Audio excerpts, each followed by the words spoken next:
سلام بچه، امیدوارم حالتون خوب باشه. خیلی خوش اومدین به این قسمت از ویدیوی آموزشی من. اول از همه باید اسپارک استوری رو نصب کنیم و یه دونه اکانت فیسبوک داشته باشیم. وقتی این صفحه براتون اومد روی بلانک پروژکت کلیک میکنیم. یه صفحه خالی براتون باز میشه که روی شخص مورد نظر هنوز فیلتر یا افکتی اعمال نشده هنوز.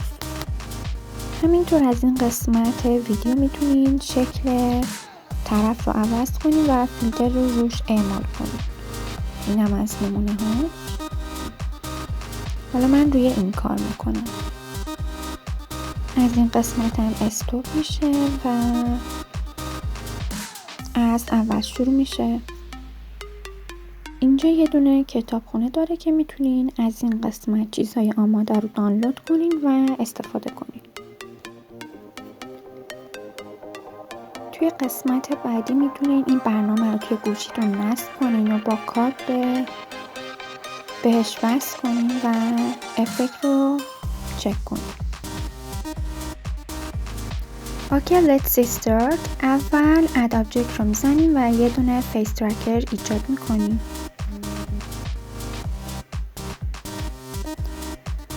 بعد روی فیس ترکر راست کلیک میکنم و اد فیس مچ رو میزنم.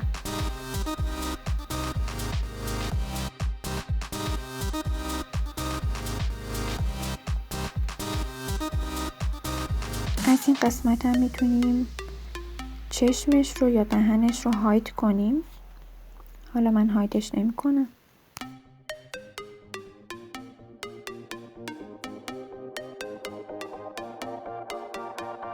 از این قسمت ترانسفورمیشن هم میتونیم چرخشش رو تعیین کنیم. حالا روی متریال کلیک میکنم و یه دونه جدیدش رو ایجاد میکنم. میایم قسمت متریال و میخوام یه چیزی رو طراحی کنم و روش اعمال کنم.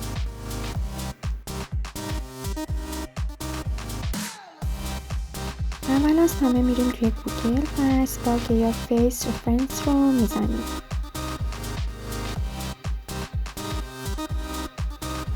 اولین چیزی که برامون میاره رو کلیک میکنیم.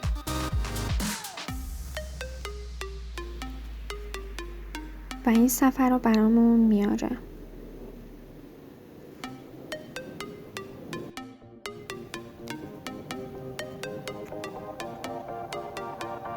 خب توی این قسمت دانلود فیس رفرنس رو میزنیم.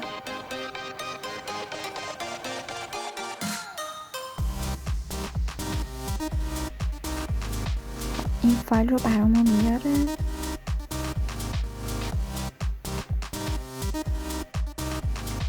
حالا ما با قسمت تکسچر کار داریم، واردش میشیم. این قسمت دوتا فیس میاره، یکیش خانمه یکیش آقاست. حالا ما خانمه انتخاب میکنیم. همینو میکشم، وارد برنامه فتوشاپ میکنم. حالا هر طرحی رو که میخوام روش اعمال کنم روی این برنامه طراحی میکنم. میرم سایت و چند تا استیکر دانلود میکنم برای افکتم.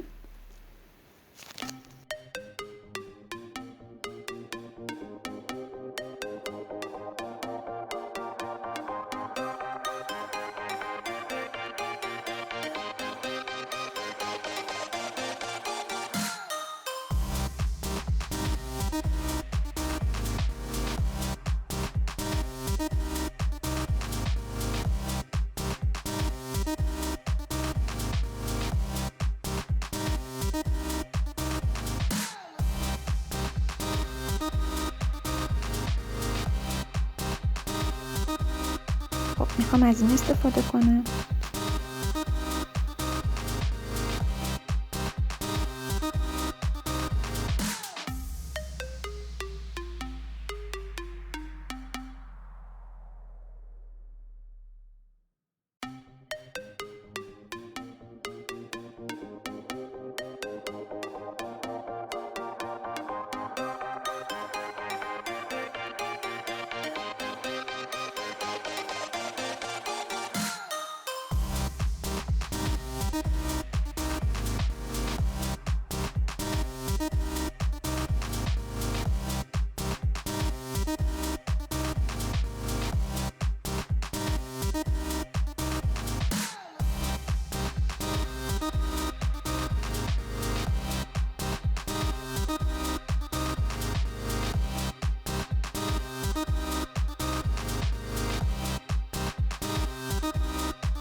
خب میخوام اینو سیو کنم. حواستون باشه که لایه آخر رو هاید کنید.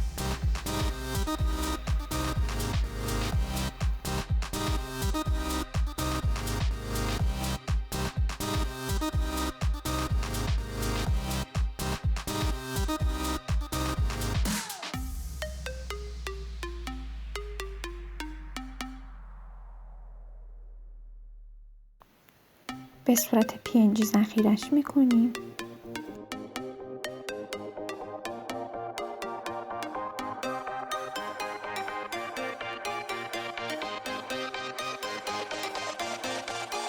طرحم رو وارد برنامه اسپارک میکنم.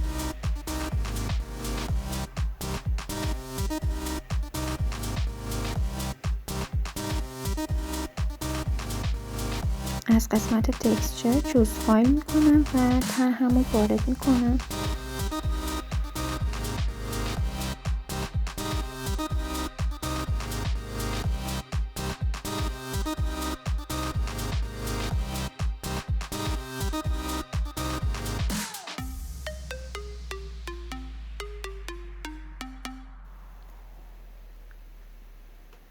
خب میتونین نمونه رو توی این یکی هم ببینید.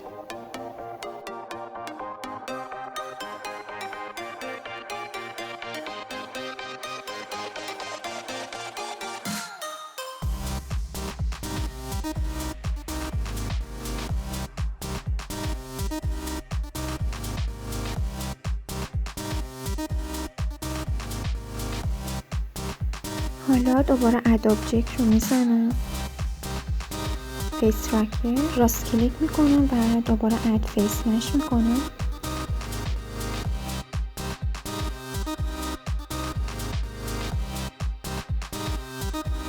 میریم یه دونه متریال ایجاد میکنیم. حواستون باشه که یه دونه جدیدش رو بزنیم. وارد متریال 1 میشیم. قسمت استاندارد رو میذارم روی ریتاچینگ. خب روی 70 میذاریم تا صورتمون یکم حالت نرمتری داشته باشه.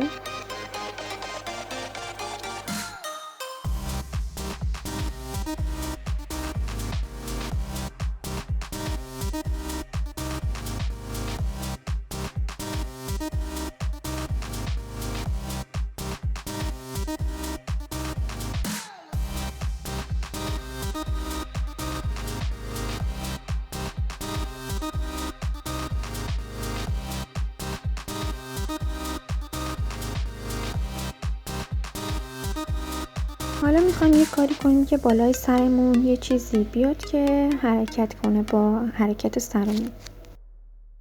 دوباره اد آبجکت، فیس ترکر، این دفعه اد پلین میکنیم و این صفحه روی صورتمون نمایش داده میشه.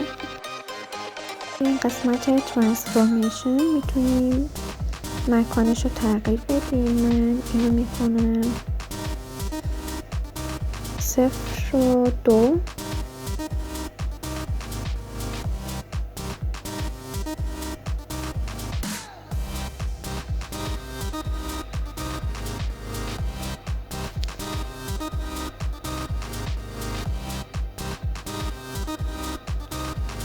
این یکی رو تغییر میدم به 2 که حالت مثبتی تری داشته باشه. خب الان یه متریال جدید براش ایجاد میکنیم.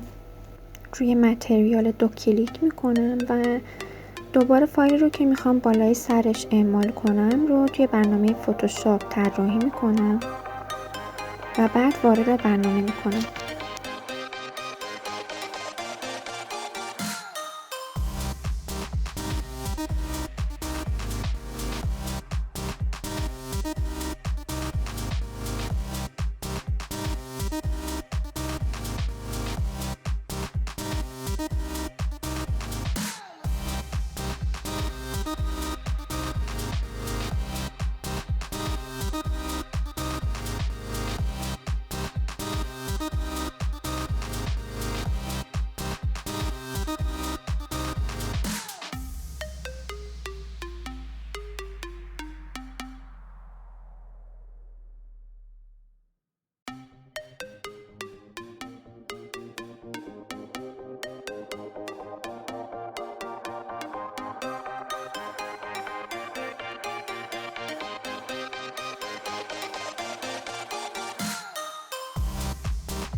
دوباره به حالت PNG ذخیرش میکنیم.